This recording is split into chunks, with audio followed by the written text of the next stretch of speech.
And there we go. Yes. Ready to go? There we go. Okay, tonight's program, originally I was just going to do one on fungal infections of cacti, because that's really the most significant disease problem that my collection has had over probably at least the last 40 some years. But Mouse said, why don't you do all pests and diseases? So that's what I did. I'm kind of glad I did do that and all the different pests and diseases, because it actually fleshes out the program a little bit. So I little play on words here, fungus among us, but it's fungus among cactus. So like I said, this is what really kills most of my plants. You know, I split all the other things. Insect pests are no problem whatsoever. It's this fungus stuff that it kind of goes in waves through my collection. So with that, I'll jump right in here. So common pests and diseases I've encountered in 53 years of growing succulents. So there's going to be way more than this, of course, but to me, these are the top offenders. You got mealybugs, scale insects, yeah, spider mites sometimes. I put in maybe thrips. Thrips have never been a problem in my collection, but I suspect they're a problem in commercial greenhouses, because we'll talk a little bit about that a little later on. And then, like I said, a whole variety of fungal diseases. I mean, when I started to look into this and research it, it's just amazing all the different fungi that infects cacti and succulents. And then you can throw in root nematodes here. I've never had a problem with them, but they're kind of secretive and hidden. So it's kind of hard even to say, even if you have a problem. But if you have a problem with the plant and you don't know what's going on, sometimes if you unpot it, you might be able to see the symptoms of root nematodes, which are roundworms that infect the roots. So those are the big ones. So how do you recognize these and how do you treat for them? That's what we're going to talk about. Mealybugs, very common on cacti. You know, and in fact, when I first started my cactus collection, when it was only a windowsill collection, this was the most significant thing that killed my plants, or at least severely weakened them. Mealybugs. They're actually a true bug. They're in that massive order of true bugs. To me, they look like miniature armadillos. So little grayish-white armadillos. And about the biggest they are is about 1/8 of an inch. So they're pretty small. But they give off this waxy and spider webby like gunk that they kind of live in. And I think they live in that because it keeps them from drying out. But they're common pests on cacti that feed on sap, so they're sucking the sap out of the plants, causing damage and weakening the plant, and then of course they're opening up the plant for infection. And a lot of these sap-sucking insects, they're notorious for spreading plant viruses too. So yeah, they can move other diseases around with them as they're sucking the sap out of your plants. How do they get? Do they fly? You know, the males fly. The males will fly. They do have wings. But they don't even feed, they just live long enough to mate. But how they get from plant to plant, I really don't know, because they don't move very fast. I mean, if you wash them off your plants and don't get them far enough away, they will crawl back to your plants and get back on them. So they do crawl some. I suspect that the little tiny baby ones, which usually are surrounding the bigger ones, they move around a lot more. So I suspect that might be what really crawls around it. And who knows, they might be a little bit wind dispersed, or yeah. Well, the ants are also. Yes. Bruce said ants tend a lot of these sap-sucking insects because, okay, so if you're a sap-sucking insect, you take in sap. Sap is mostly water, and it's mostly sugar. Well, you can't live off of just water and sugar. So these sap-sucking insects have to suck in a lot of sap to get what little protein they can out of it. And they have to get rid of the liquid and the sugar some way. So they release honeydew, which is a sugary liquid. And so ants will lick that honeydew up. And if the ants turn around and lick it up, then it just accumulates on the plants.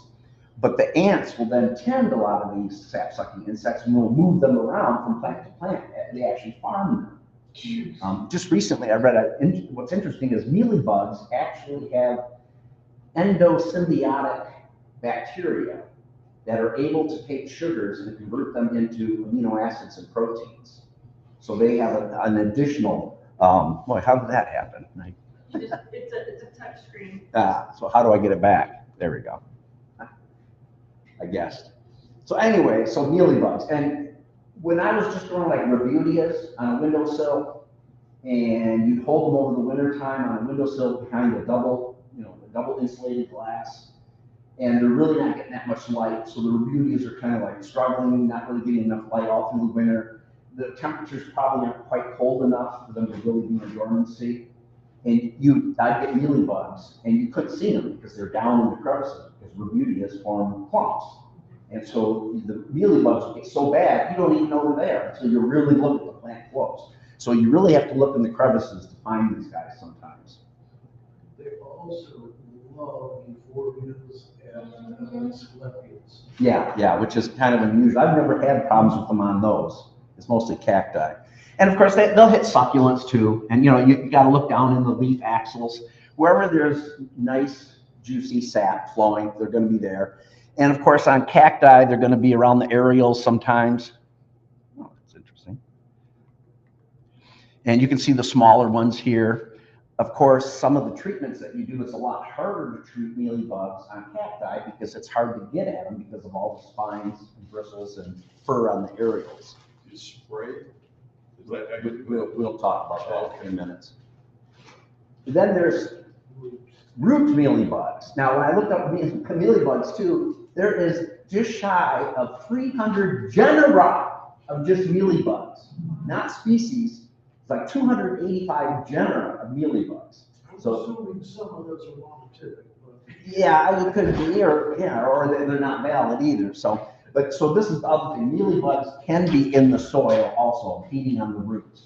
So you have to take that into consideration too, and that's where some of these other treatments, either systemic treatments or soil treatment that I'll talk about in a little bit, comes in handy with those. Now, a mealybug that eats the roots, will the same mealybug be up above? Like if I have them in my roots? I doubt it. I think there's different species because it doesn't seem like they, Because I wonder how often I have to look, I got mealybugs above, so I pull out the pot and look below, and am I looking at the? you couldn't hurt. You could hurt, exactly.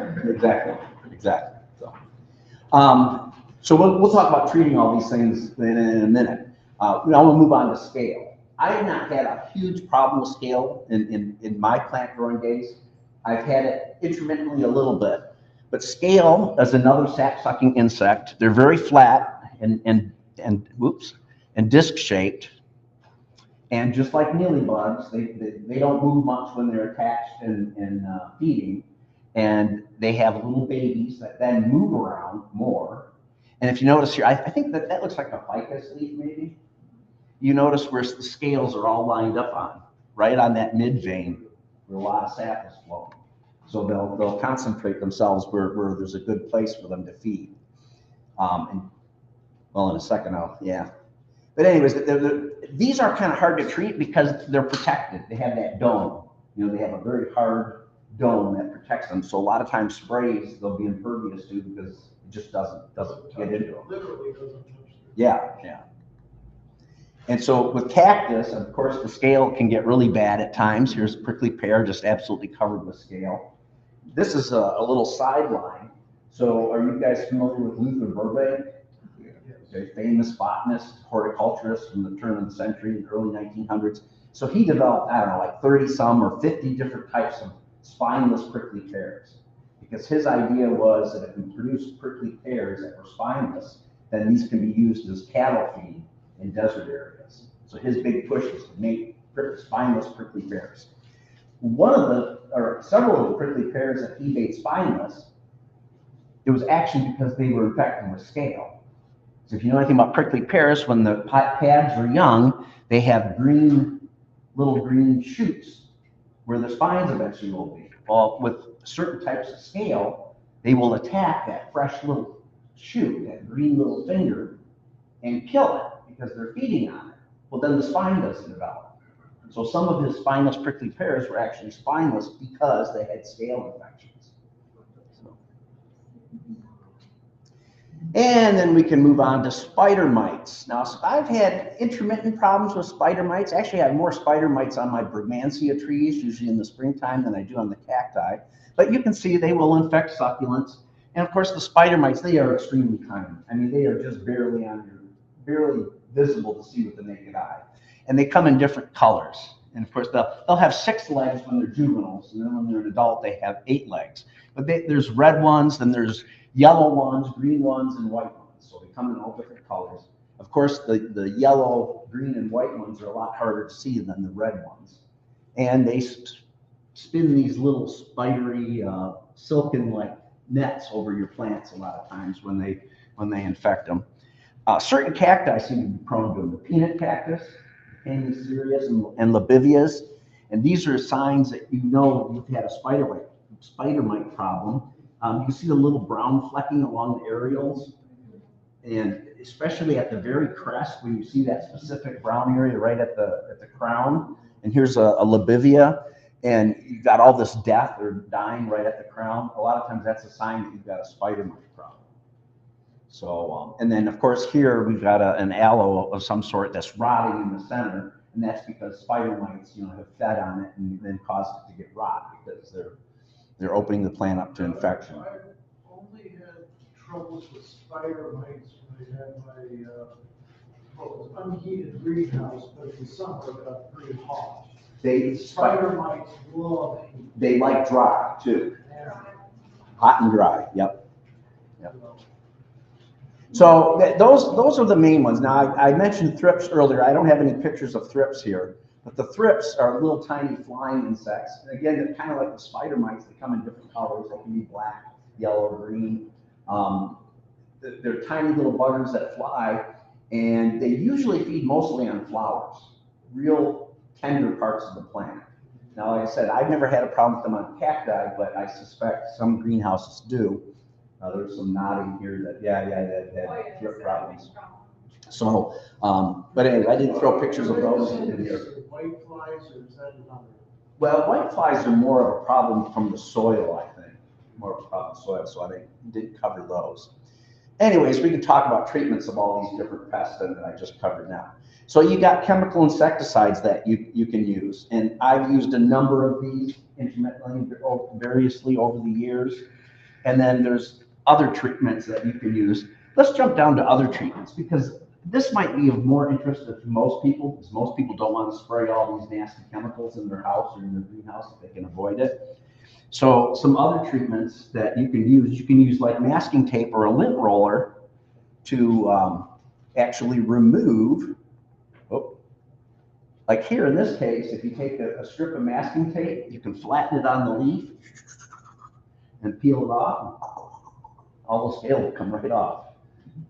So there's some ingenious little things that you can do. Jets of water to remove mealybugs and wash them away. Whoops, I should have got this out. So this is going to be one of your friends is your little spray bottle.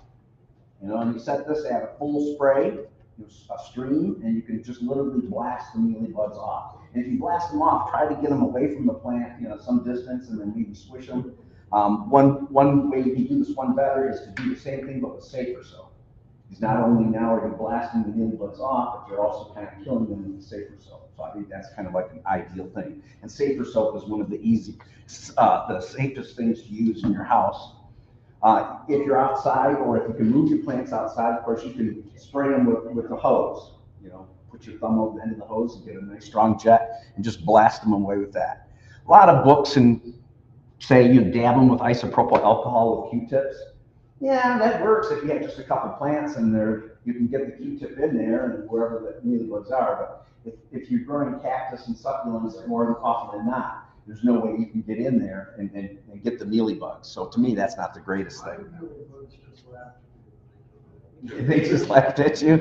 Well, What was the laugh like? I was pretty good that way, but because I'm worried that if I use jets of water, then I might damage the plant? succulent, the plant. Yeah, I don't have them on. I don't think I have them on my little baby cactuses because I don't have Yeah, you have to use common sense on that. But I also use a safety pin, and I'll go in down deep and I'll pull them out. Okay. Kind of very carefully with the tip of the pin. Yeah. Because a wooden toothpick can get down there, but it is time consuming. But if you have a jade plant. Yeah, and then you're not getting the baby ones. Yeah, I guess not.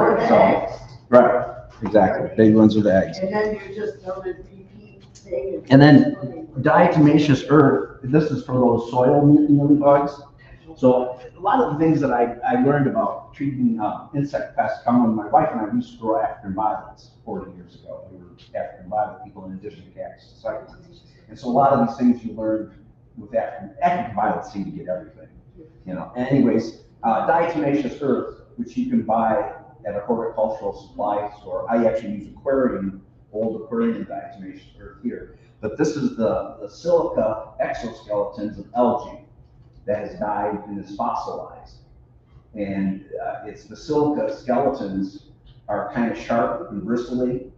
And there's some argument as to how this actually works, whether it actually cuts into the cuticle of the insects or if it just gets on the insect. For some reason, it draws off the waxy oils off the insect's exoskeleton. Somehow it dehydrates or kills the insects. So I pretty much always mix diatomaceous earth in with my soil just as an insect preventative. So it'll kill root mealybugs and other insects that get in there. But that's another thing that's not, you don't have chemical application there. So how much do you mix it? How much, when you're mixing your soil, about how much, like a Right, so spoon per gallon? use the instructions if you buy the horticultural version. Yeah. Let's do what they say. I usually just take like a good handful or a quarter cup for every couple gallons of soil mix. And when you mix up the soil with it, you can look and see, and if you see that all the soil particles are kind of evenly covered with white dust, you probably have enough. So, yeah. I have some cactus that's I dumped diatomaceous earth on top of them. Okay. And I have mealybugs crawling across it to get to the fresh center. Maybe you don't have the right diatomaceous earth. That could be. Because, yeah, like I said, it's supposed to be either food grade or horticultural I grade. bought the stuff from Walmart that's DE in the green, like it's white in the green. Yeah, but it has to be a certain quality, so you might not have quite the right stuff. And then, of course, grow your plants hard.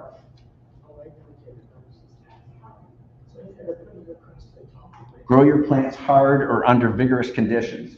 So I noticed that a lot of my mealybug problems and a lot of these insect problems, when you start putting plants in a greenhouse, they get more light, they get more air circulation. They resist pests better than sitting on a windowsill.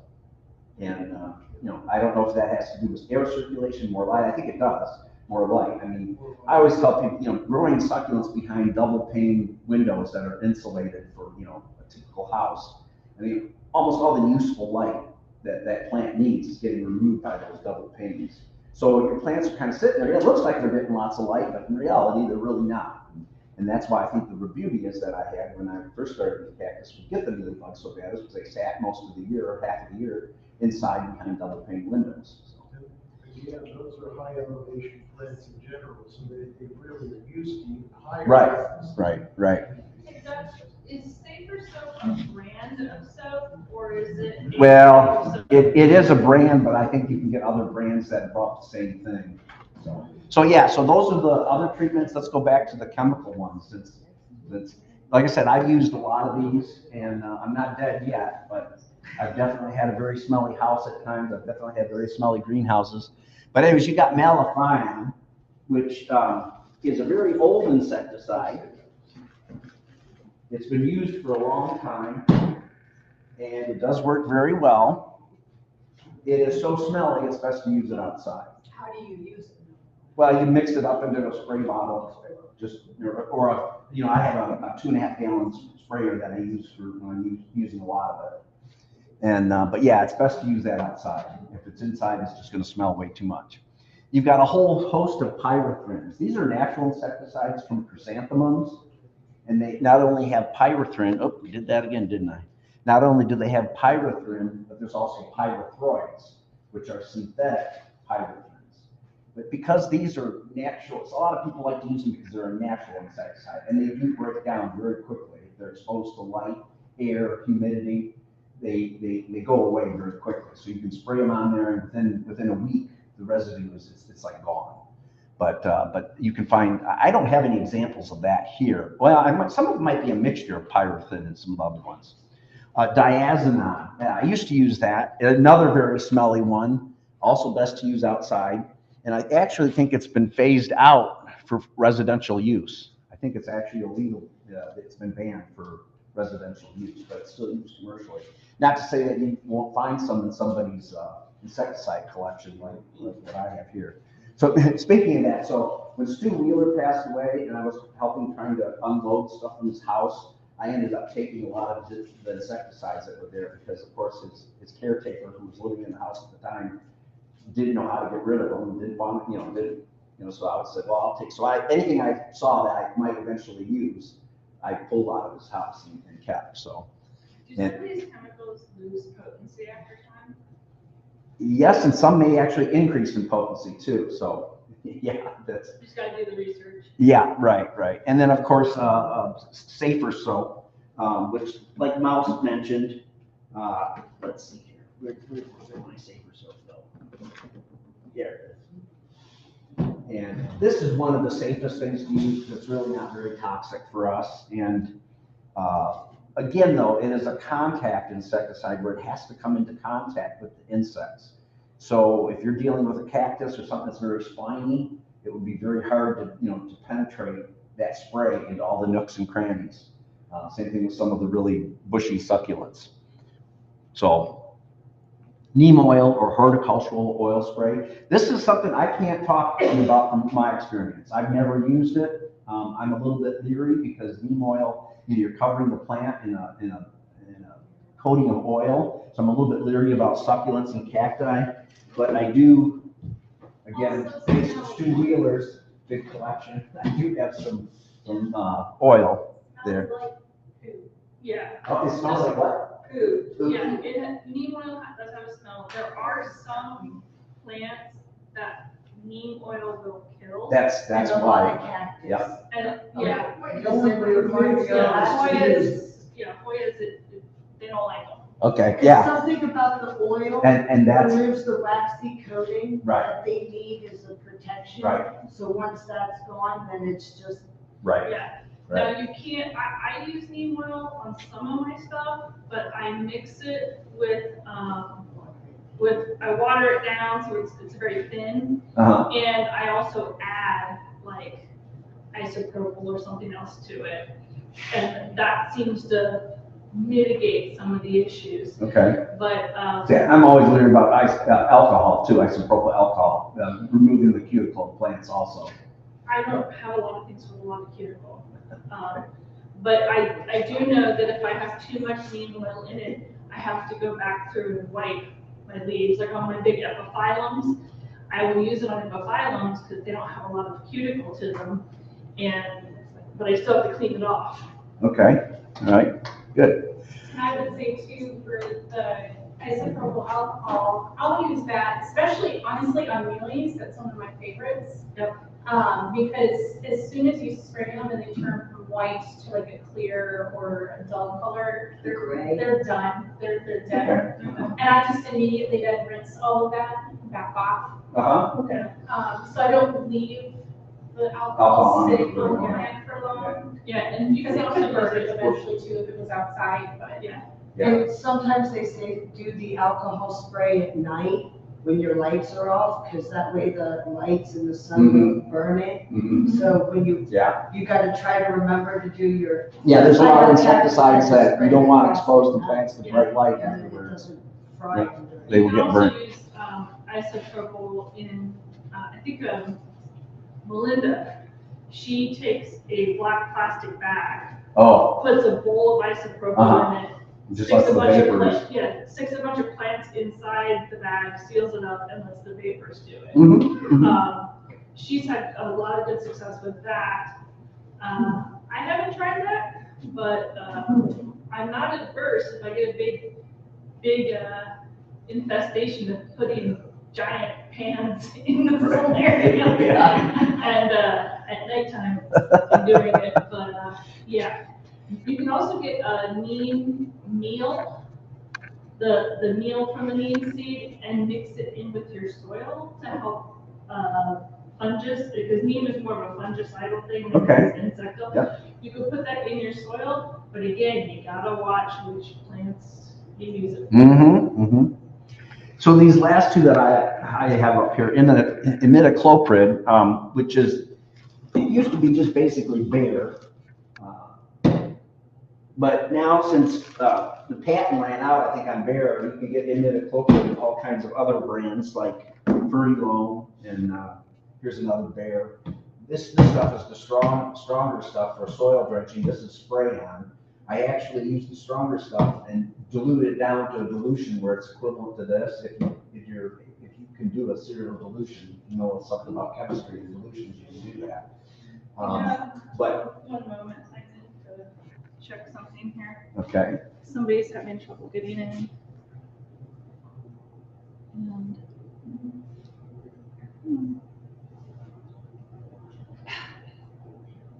Let me know when you're good. Here it is.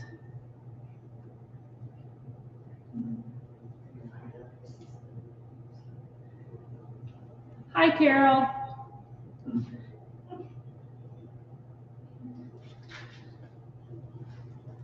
Hi. Okay, can you hear? There you are. Can you hear the club? Yeah, I'm on my computer, so I'm good. Okay. Sorry about all that. Okay, so imidacloprid and dicyston, also known as disulfiton, these are both, but at least the imidacloprid, but they're also systemic insecticides. So what I mean by that is you not only spray the plant, but you can also drench the soil, and then the plant uptakes the toxin and distributes it through its tissues, so you kill the bugs that then feed on the plant. And to me, this is ideal for cactus and succulents, especially those nasty mealy bugs that are down in all the crevices that you just can't get out. Because if you put a systemic down, then they're going to all die. Anything that sucks on that plant is going to die. And a lot of times these systemics last for a long time. Like imidacloprid, when you spray it and drench the soil, they say it can last up to a year. So the plant absorbs it and is protected for like a whole year. Dicyston is could be several months at least. And imidacloprid is fairly new. It's one of the newer insecticides. It has no odor and it's low toxicity to animals. So some of the flea treatments for like dogs, I don't know about for cats, but some of the flea treatments are actually imidacloprid that you actually apply directly to the skin of your dog to kill the fleas but not affect the dogs. So to me, that's why I have it in red. To me, it's ideal because it's low toxicity to us, has no odor, and like I can go to my greenhouse and drench everything in imidacloprid in one spray thing, and I'm set for like a whole year. You know? So, but imidacloprid is a neonicotinoid. What that is it's a synthetic nicotine derivative that's chlorinated. So they took nicotine and they made it far more toxic. And this chemical has been banned in Europe because of the concern with honeybees. So the widespread use of neonicotinoids is one of the reasons why we think honeybees might be declining. So I wouldn't be a bit surprised if it doesn't get banned here eventually, maybe, I don't know, but it's to me, it is one of the best things to use because of all the advantages with no odor, long lasting, you know, and it's very easy to apply. In contrast, I used to use the dicyston a lot, and to me, that was the cat's meow for mealy bugs because, again, it's a systemic, but it is very smelly. When you first put it down, it takes several days to several weeks before, it stops smelling, but it is pretty significant odor when you first put it down. So those are some of the treatments. I'm trying to think if there's anything else. When you wash them away, assuming you do it outside, and they, you know, fall off, do they die right away, or what happens? Well, that's why I say it's nice to use safer soap, or in the case of Monica, you know, she says she's spraying alcohol and then washing them off. But that way there's no chance of them crawling back. But if you do wash them off without an insecticide, it's best to try to make sure you're getting them far away from the plants. That's why it's nice to take them outside and jet them, because they splatter all over, and then you bring the plants in, so your mealy bugs are left outside. So. And I was gonna say too, the imidacloprid, you can get as a granule. Yeah. And then water in it, which I like to, because you don't have to worry about overspraying, you know, if you're in tighter spaces. But like you said, because it's in Europe, I only will put that systemic on plants that I don't anticipate taking outside. because you don't know which native insects Right. might feed on that plant. And that's why I only buy it in my greenhouse. Yeah. Okay, so any questions or any more comments about treatment? I've got a question about the diamethicillin that were herb. I heard that it only works until it hit it with water. Yeah, well, it's best when it's dry so that it can cling to the insect, but once water starts, it washes it away. So, yeah, I think it works only when its conditions are dry, which your cactus It are just comes back out after the water. Right. Okay. Right, right. That's what I think. It becomes more effective once the soil dries up. Yeah, it's lots on the outside, so I wanna not completely relax it. So let's move on to fungal diseases. Since, like I said, so with these treatments, I mean, I just don't have a problem. I noticed there was a couple mealybugs on one gymnocalycium I had, like last fall, and I haven't even really looked at the plant lately up close because in the wintertime, my greenhouse is cold, the mealybugs aren't going to be doing much anyways. They're just kind of sitting there. I have to find that one gymnocalycium and look at it again and say, are there still mealybugs on it or not? But for the most part, once you learn how to treat your plants and grow them hard, a lot of these insect pests just don't occur. Do you have a fan in your greenhouse? Yes. Yeah. Oh yeah. Yeah. And I'll talk about that a little bit here too. So this is my big bugaboo, the fungal diseases of cactus and succulents. When you research this, all of a sudden you find out that there's oodles of different types of fungus that cacti can get. So I'm just going to kind of briefly go over these. You got anthracnose, which is this Coletotrichum gliosporium, and that genera actually infects cereus, echinocactus, mammillarias, and prickly pears. And then there's other species that actually infect agaves, euphorbias, and even sansevierias. So these fungi can actually hit a lot of different types of succulents too. This charcoal spots, Stevensia or Diplotheca rhytii, that's primarily hits prickly pears. And you'll actually see some pictures of that here in a second. Hey, Doug, Yep. quick question. Are pachypodium sensitive to any pesticides that we know of? I do not know out of experience. I wouldn't use neem on them or oil-based because of the... Yeah, I'm not a pachypodium person. I've only grown 1 or 2 species of pachypodiums in my experience, so yeah. Okay, thank you. This dry rot, Phylostica concava and Mycosphaerella generas, these genera are huge, okay? So it hits a lot of prickly pears, and there's literally 39 genera in this kind of group of fungi with over 3,000 species. And then 10,000 names named in the scientific literature. So, and that group also includes some of the banana fungi. Right now, most of your domesticated bananas are getting hammered by multiple fungal diseases because they're so, monotypic, or they're genetically, there's no diversity there. So, and then the other point with this group of fungi is that when they infect a plant, there can be up to 6 other species of fungus living in affiliation with that fungus. So you're not only dealing with just one thing on your plant, you're dealing with when that fungus hits, other fungi invade and attack. And so you're dealing with multiple organisms there. The scorch or sun-scald, Heterosonia opuntiae. So a lot of times with these fungi, you can tell what they infect just by their species name. It's obviously hits opuntias or prickly pears. The cotton root fungus here, Phymatotrichum omnivorum. Omnivorum, what does that mean? Eats anything. That's absolutely right. That can infect over 2,000 species of plants.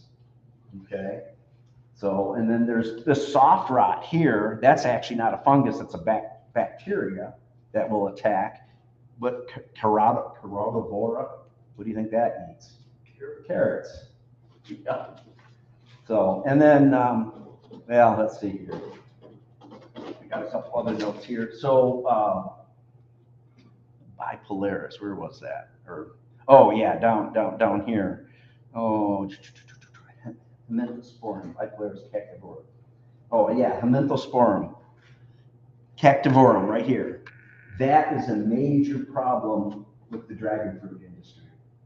They have all kinds of problems with that fungus. And in some places, they say like 60, 70, 80% of their plants should be annihilated by that fungus when they're trying to commercially grow dragon fruit. And so anyways, as you can see, we're obviously not going to be able to tell exactly what fungus your plants have. And the reason for that is these fungal diseases of cacti and succulents are notoriously difficult to identify. So twice I've sent whole disease plants of mine to 2 different plant pathology labs for diagnosis. In the late 1990s, I sent several plants to Michigan State University and did come up with a whole lot of stuff there. And then in the late 2000s, I sent plants to Ohio State University, hoping that these guys would be able to identify it. And they have no clue what they are, because these guys are used to looking at fungi of corn and wheat and soybeans and whatnot. So all Michigan State said was that it appears to be like Astromella fungus. It seemed to appear to be like Astromella. And this attacks basswood trees and mustard plants.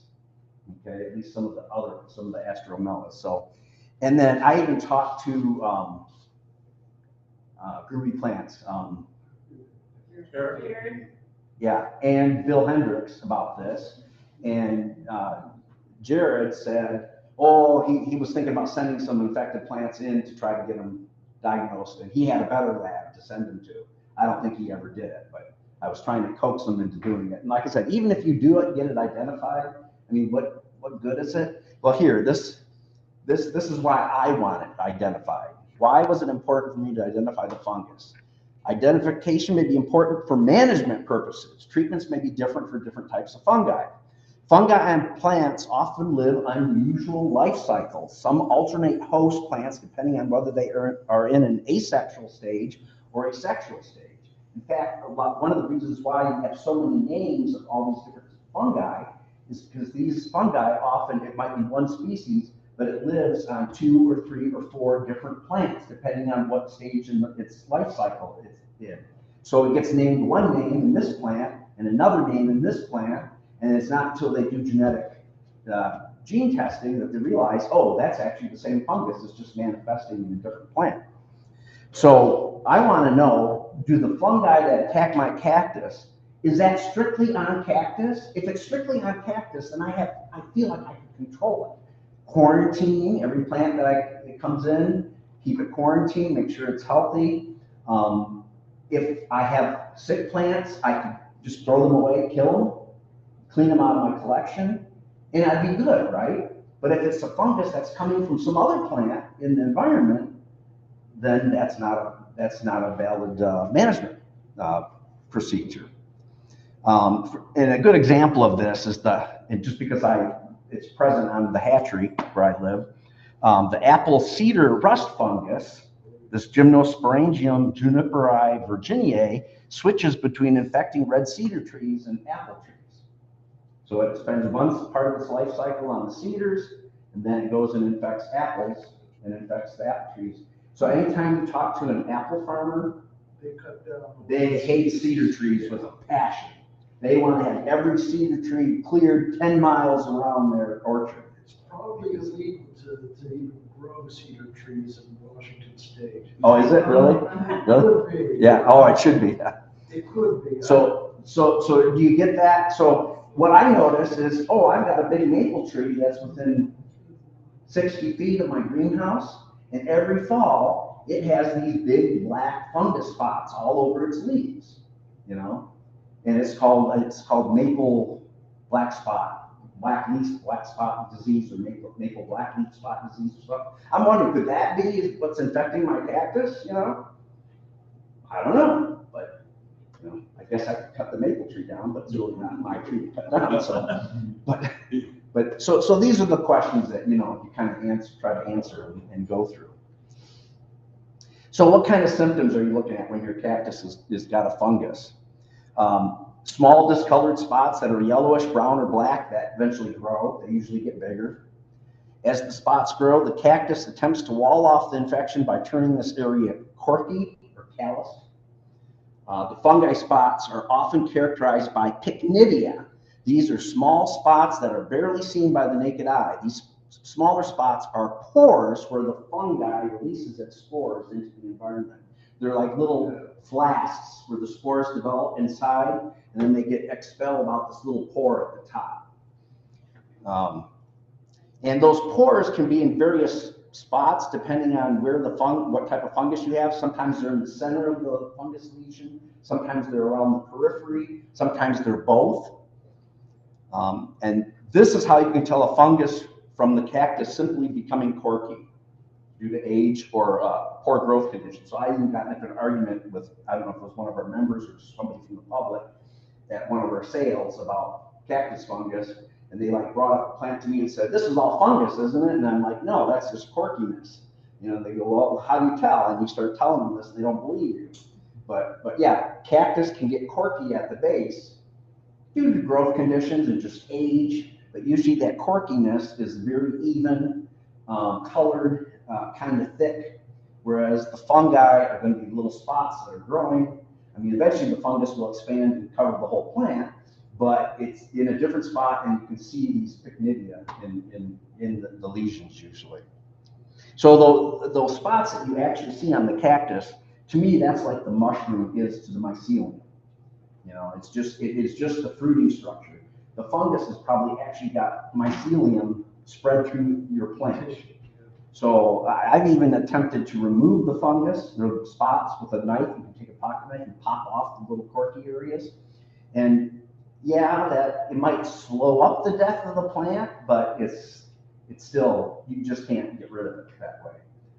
Like I said, it might slow it up. Yeah, so the fungus is actually in the cactus and feeding from those mycelium-like structures. And so anyways, this is kind of what you're looking at. So when you see these brown spots in areas, see these little black dots in here? Oops, those are the little pycnidia where the spores are being released. You might not see that right away, and I brought it. So this little cactUS green apple, I just noticed, and it wasn't in my greenhouse, it was underneath some fluorescent lights.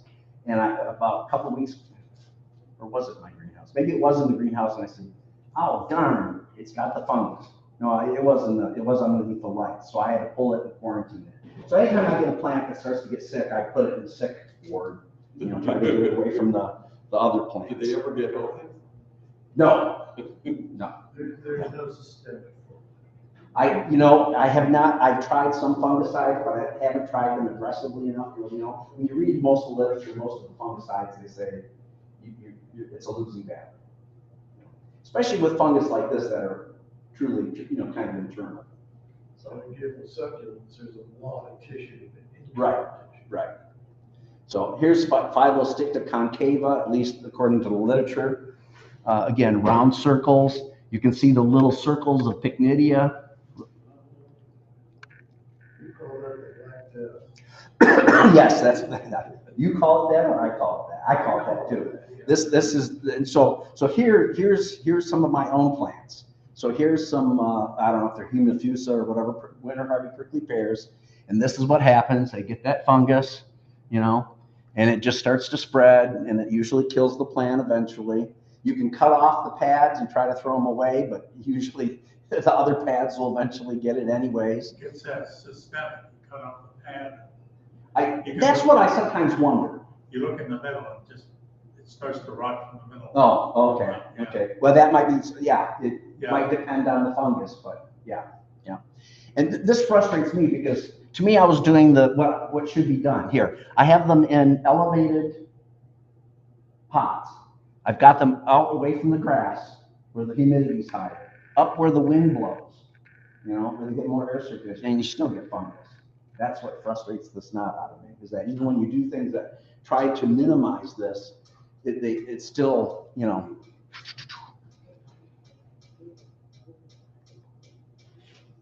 Hey, Doug, from now on, we need to have you repeat what the questions were asked. Oh, okay. Or your comments? Okay. Comments or questions. Okay. Because they're not coming through on this. Okay. So just different views of the same thing. So some of these are a little bit out of focus, but so this is what happens to my plants is you start getting a few of these little brown spots, and you'll see it on this cactUS green apple there. And this just is a whole series of showing you the progression of what happens. The little tiny spots start growing bigger and bigger, start covering more and more area, even more area. By this time, this plant is like barely existing. You know, it's got nothing exposed to photosynthesize, you know.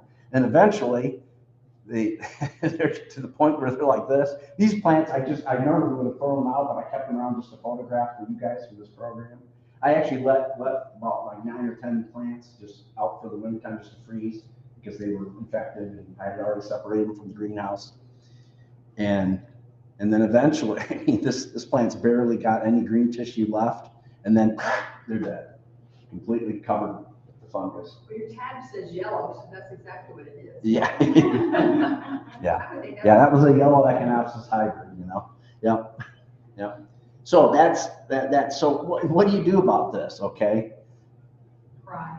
Cry, right?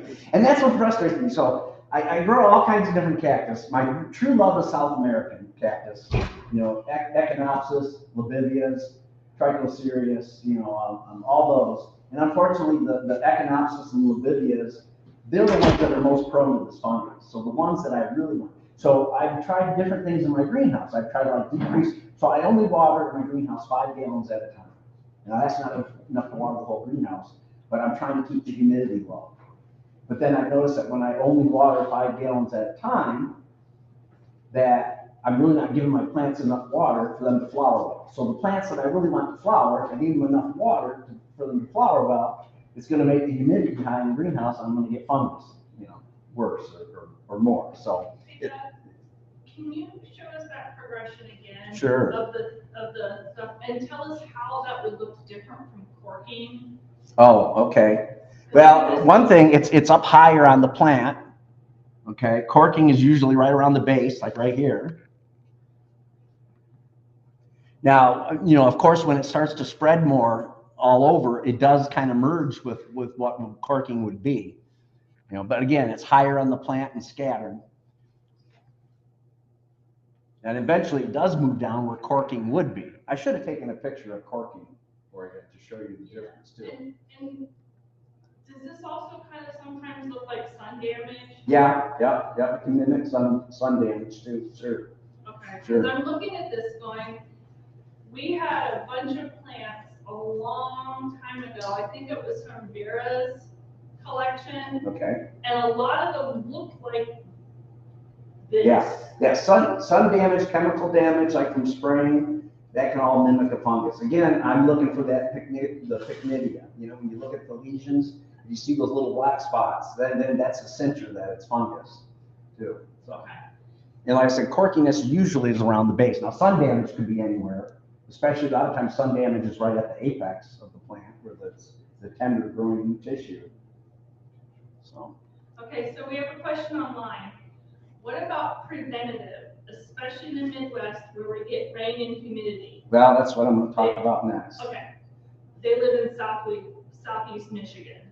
So. Okay. Treatments for the cactus fungus. You can fungicides like copper sulfate, which I've got some of this here. And let's see, then there's actually straight up sulfur powder here. You can use these to try to treat. To me, they may be helpful in preventing new infections, but once the infection is established in a plant, the fungus is inside, and so it's difficult to treat. And then there's, of course, more aggressive fungicides like Captan, which I'm not even sure how available it is anymore. But again, to me, it's like trying to get rid of toenail fungus. It's a real bear to get rid of toenail fungus.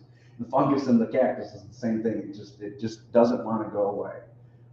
Again, talking to people like Bill Hendricks and other commercial growers, you know, sometimes they say they do an intermittent spraying of preventative fungicide, but in general, I think their consensus is pretty much the same as this, that it's very, very hard to treat. And so prevention is the best thing. So how do you prevent fungus? Air circulation, ventilation, and more ventilation. You know, you water the plants, the humidity increases. That's what that fungus needs to germinate on the skin of the plant. And so the more humid your greenhouse is, the more chances that you're going to get a fungal infection. And so air circulation is all tied too, that trying to keep that humidity down and trying to keep humidity from condensing on the plants, because that moisture, when it condenses on the plants, and if there's a fungus spore there, then it's going to germinate. So again, humidity control tied to ventilation. The more plants you have crammed into a small greenhouse, the more this gets very critical. This is my biggest problem. You know, I've got a hobby greenhouse, and so when I bring plants in from outside for the winter, I got way too many plants in too small of a space. And that is a major problem. That's where, you know, this fungus probably can really take a toehold. So Bill Hendricks says you need fans blowing in both directions. You need fans on each side of your greenhouse so that you've got a big circular motion of air. Now my greenhouse is small enough where I can't even really fit a fan in the far end. So I've got two fans in the one end at different angles. So I'm trying to circulate the air around that way. Air exchange to outside is also really important. And this is another kicker. You know, I have a greenhouse. I'm trying to not spend lots of money heating it. So it's basically heated just from my house heat. And if I was to ventilate things outside, it means I'm going to be going through a lot more fuel oil for heating the greenhouse. So, but you know, it's either you do that and you pay a lot in utilities, or you get fungus. So, but if you ventilate a lot, exchange the air. If you have one plant that has the fungus and it sends out spores, the spores get blown out and they don't have a chance to settle on your plants.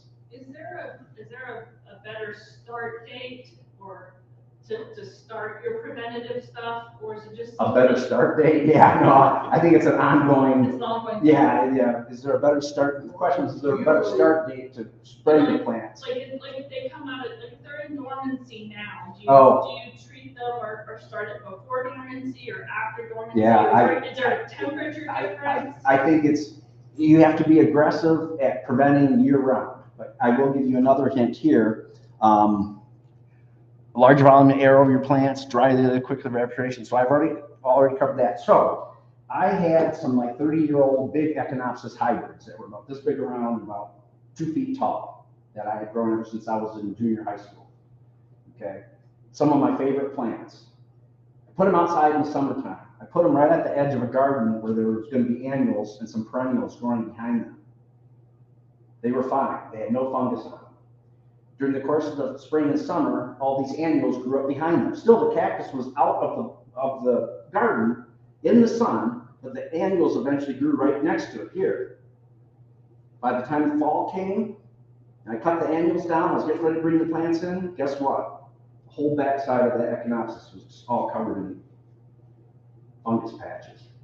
So just that fact that it was this close to the annuals, was enough stagnant air and humidity to cause that to occur. And so I lost my plants that were, you know, I had for like 30 years because I just left them. You know, you can't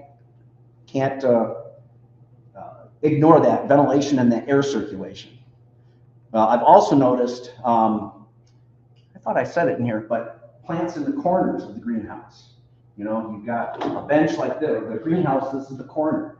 This plant here and this plant here, those are going to be the ones that are going to get the fungus because they're in the corner where the air circulation isn't. That doesn't always mean it's a guarantee. I've had plants sitting right here with a fan right here, and this darn plant ends up with the fungus.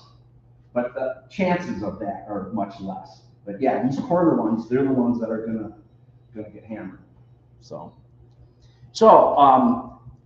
I'm just going to show you some pictures of Sorensen greenhouses. I've showed these pictures with another program that I did for this club. Sorensen used to be a commercial grower of cactus in Ontario, Ohio. They were between Kingsville and Ruth Bend, just west of the Peely Peninsula. Okay. What county? What County? I don't know what county it was, but Ohio? no. This is Ontario. This is Canada. You said Ontario, Ohio.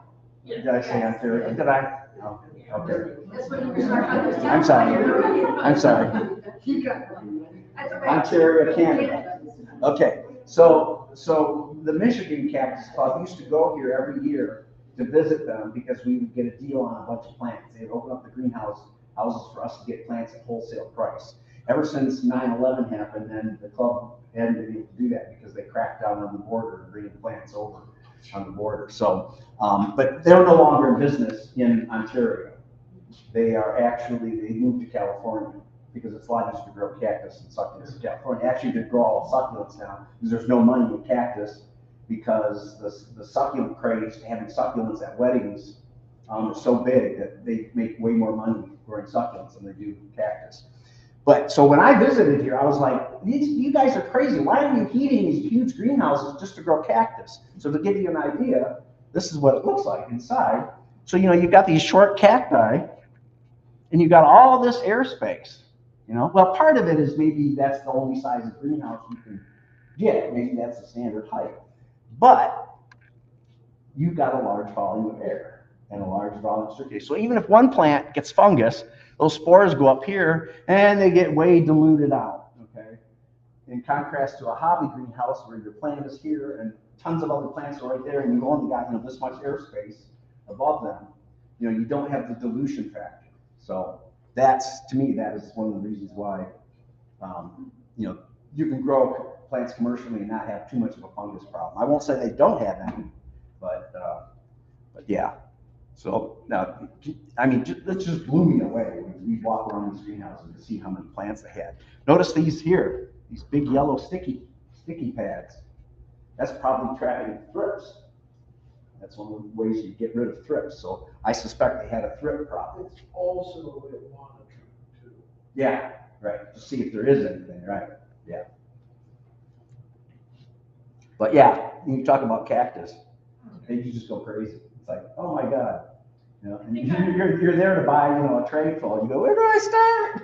I think I'm kind of glad that they're in California, because it's less likely for me to get to California. Like I said, they're probably like this now, but with succulents, so. But I thought it was interesting how in Ontario, you're growing cactus. Supposedly, Torrance was one of the big suppliers of all the big box stores. All the cacti are sold there. So. But anyways, as you can see, a lot of air volume above these plants. And of course, that they're heating the greenhouse too to a certain extent, and of course they're ventilating also. So yeah, I already covered this. So plants in corners of your greenhouse are often more susceptible than ones in the center of the major air circulation, but this still does not guarantee no infection. I've had plants get infected while in the main air circulation path. Plants leaning up against other plants or cactus outside that have a bunch of annuals grow up behind them have been infected due to less airflow around the backside of the plants. Growing your plants hard with proper light and copious nutrients may prevent the fungus to agree. And just yes, if your plant is deficient in certain nutrients and it's weak, obviously the fungus is going to be able to more easily attack it. So make sure you're growing your plants properly. What do you mean by the word hard?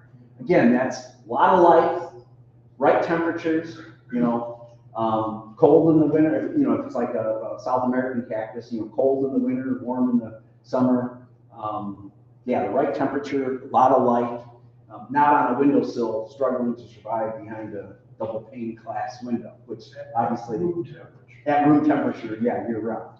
You're basically talking California. Yeah. So, destroying or quarantining plants once infected is a wise move. Again, I've tried scraping away the fungal lesions, may prolong the plant's slow death, but does not prevent it. Some plants can get a fungus, but it doesn't kill them outright. Right now, I've got a serious Peruvianus, which is about this tall, and it occasionally gets a few spots of the fungus. I've popped them off with a pocket knife here and there, but it doesn't seem to be overwhelming the plant. It's had for years. Some plants can kind of sit there with the fungus in it, and it just doesn't take over like it does on others. Susceptibility is highly variable. Again, Echinopsis, Echinocerius, Lobivia, and Puntia seem very prone. I've never seen this fungus that is on like this green apple, Echinopsis green apple. I've never seen my mammillarias get that. Now, mammillaria, maybe they'll get something else, but the thing in my greenhouse, or the types that I have in my greenhouse, does not seem to affect mammillarias. And for that reason, I'm almost like, man, maybe I should just grow mammillarias, instead of trying to grow the Echinopsis and Lobivias.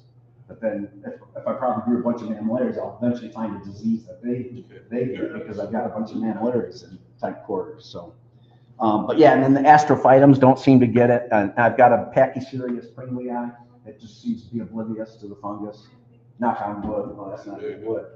Knock on wood. Next thing I know, we'll probably have it. But anyways, so so that's pretty much fungus among us, fungus among cactus. So with that, we can have more discussion and I have a Hoya that has something that looks like powdery mildew on it. okay. Is that a You know, fungus? that is a good thing. I'm glad you brought that up because yes, succulents will get powdery mildew.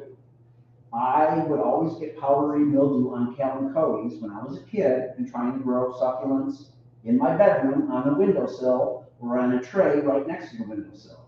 Again, the plants are weak, they're not getting enough light, there's not a whole lot of air circulation, and the cactUS would be really prone to getting powdery mildew. And that again is air circulation and trying to make the plant strong. So you throw it away? So it tips with that or? Oh, well, the cactUS that would get powdery mildew, a lot of times they drop all the leaves, sometimes they die, sometimes they just drop all the leaves and just have a stalk, and then in the spring you can move them back outside. In the summertime they start growing again, but the powdery mildew does damage. But yeah, I probably should have covered powdery mildew here because again, that's. Powdery mildew, fungus or mildew? It's a fungus. Okay. So it is internal, it's not just. Well, no, it's more a surface, but I'm sure it's digging into the plant to a certain degree.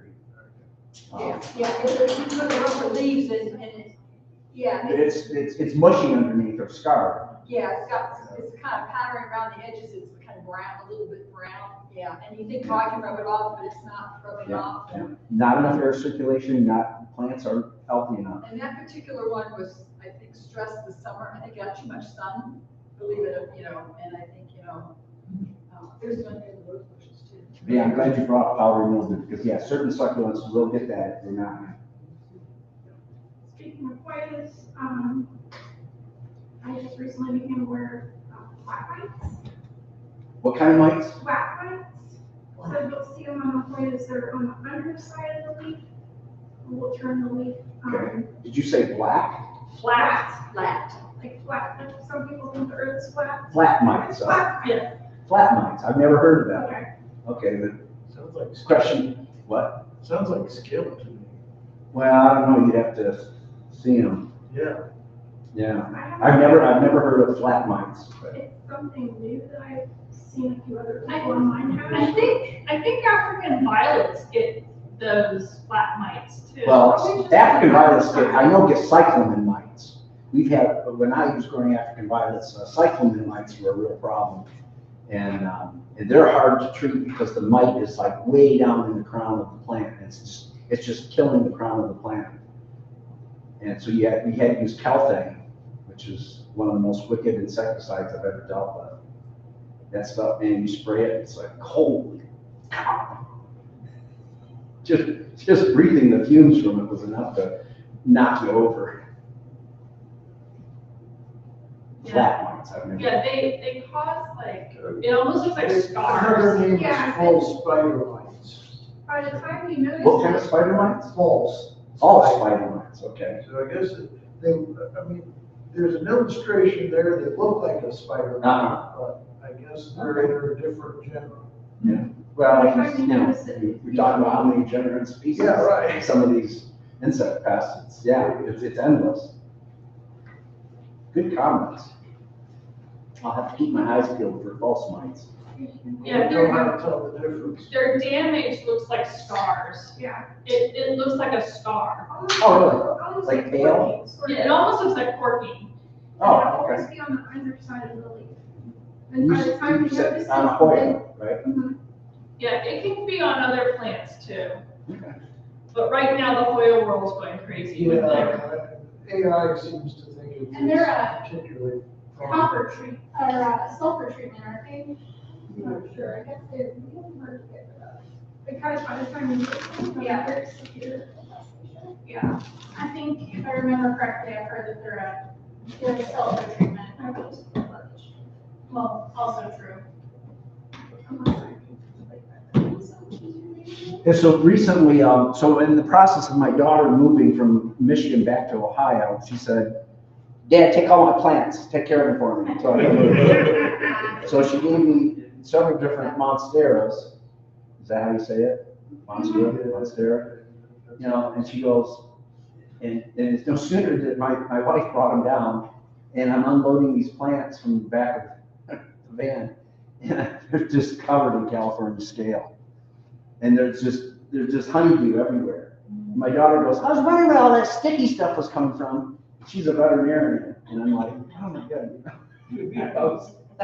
I just think, my veterinarian daughter couldn't see California scale all over her monsteras. So I started mixing up some Bayer imidacloprid, but instead of just treating the plants, then I'm like, well, I'm just gonna spray everything. You know, if I'm gonna mix up 5 gallons of it or 20 gallons of it, I'm just gonna spray everything. So I've been kind of in the process of going through and spraying everything, just as a preventative. So if you have a large infestation, like when do you make the decision to just kill the plant?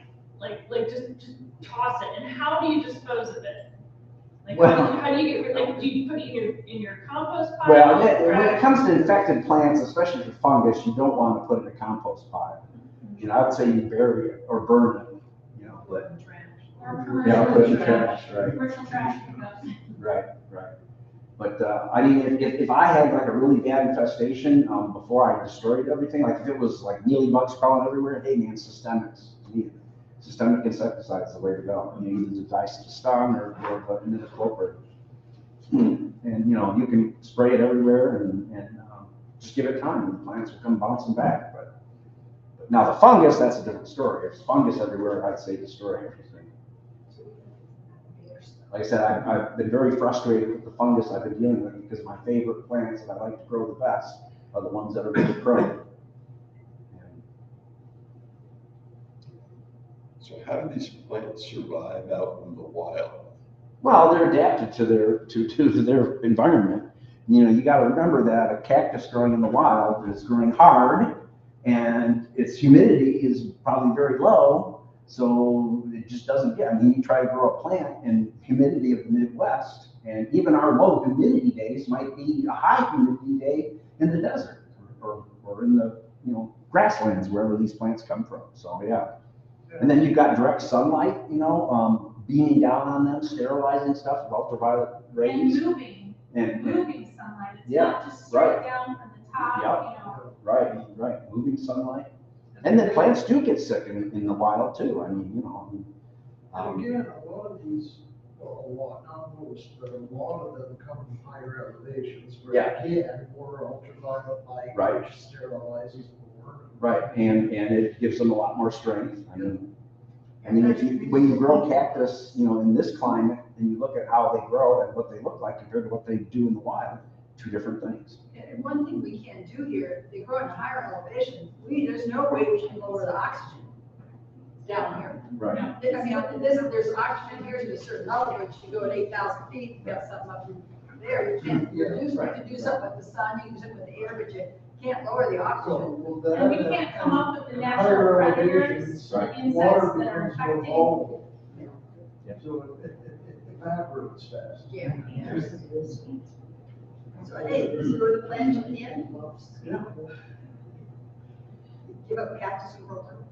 Yeah. Well, you know, over the years, so you know, I've grown cactus and succulents. I've grown carnivorous plants to a certain degree, African violets, gesneriids. You know, and you find that anytime you start growing one type of thing, and you start growing more of them in one space, you get problems. You know, and a lot of it, I mean, again, you know, crowding. You know, in the wild, you might have one cactus here, 20 yards this way is another one individual that 20 yards, and so even if one gets sick, it's not spreading it that readily. And I'd say too, Doug, like you showed us Sorensen's and talked about all the air that was available to those plants. Yeah. Most of us, if it's not on a windowsill, it's on a 3 or 4 tiered rack. Right. Because we have all the plants and we don't have all the space in our house. Right. You know, so there's inches between the tops of these plants before you hit the next shelf. Yeah. You know, that's severely cutting down the circulation and getting in on those plants. So I've got one aquarium that's got LED lights on it, that I've got some sansevierias and stuff in there. And I did have air circulation on it, there's not a lot of plants in there, but I had this plant in there. And then all of a sudden I realized that, oh, I got a little bit of fungus on this. So now I mounted a little tiny desk fan, you know, blowing across that aquarium and down into it to circulate the air. And then, like I said, my greenhouse actually has two big box fans, one high and one low, like this, and this one's blowing this way, and this one's kind of angled that way, so you just get sort of a swirling effect.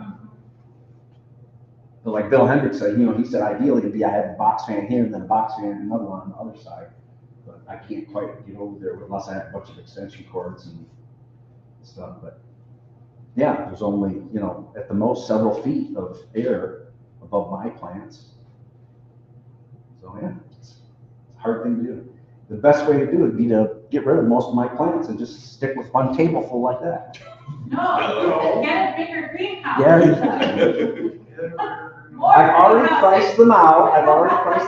And my wife said that when I retire, that you're going to buy a greenhouse and you're going to, you know. So I don't know. Anything else? What about, I know that there's systemics that you can put into your soil. What's that one that starts with a B? Bonite, like bonite. That's the imichlor. Yeah, that's the imichlor. Okay. Yeah. So That's for the insects. That's for the insects. Okay. Yeah. Okay. Bees don't like it. No. Very small amount kills bees. They actually think that the bees don't die, like just from the just trace amounts of imidacloprid that they can't find their way back to the hive. They're very confused and disoriented. Because it's a neurotoxin for them, Yep. isn't it? Yeah. That's why the one says inside. Bees that have a buzz, literally. Yeah. Well, I'm assuming it does just as much damage to the native honeybees as it does European. Not native honeybees. There are no native I'm sorry, the native bees. Just like I said, Ontario. Well, There are a number of states. Yeah. Well, there is Ontario, Ohio. It's up north. It's I bought my car from there. Let me get the county for you. So There these is Ontario, are up here so people can take a look at them. They do smell a little bit. Like I said, they're smelling. I think what you're mostly smelling is the disystem. Notice I tried to cover it up in the bag, put some rubber bands around it here. Richland. Try to keep it from smelling so much. Oh, and then I did brought rubber gloves just to say, you know, yeah, when you're handling insecticides, you need to be careful. Wear a respirator if you're really, you know, atomizing it and spraying it like crazy. And then rubber gloves or vinyl gloves to keep you from getting in contact. But I'm really scared about things like malathion and disystem getting on your skin. The imidacloprid I'm not as freaked out about. You know, this is not that toxic to us. So that's why I feel very confident about it. Ever since that came out, I'm like, man, this is yeah, all these right here are imidacloprid. Oh wait, I'm sorry, that's oil spray. There's the other. Oh, this one's imidacloprid too. Fertilized. What? The non-beer one. Right, the non-beer one. All right, good. Okay, yeah, thank you so much, guys.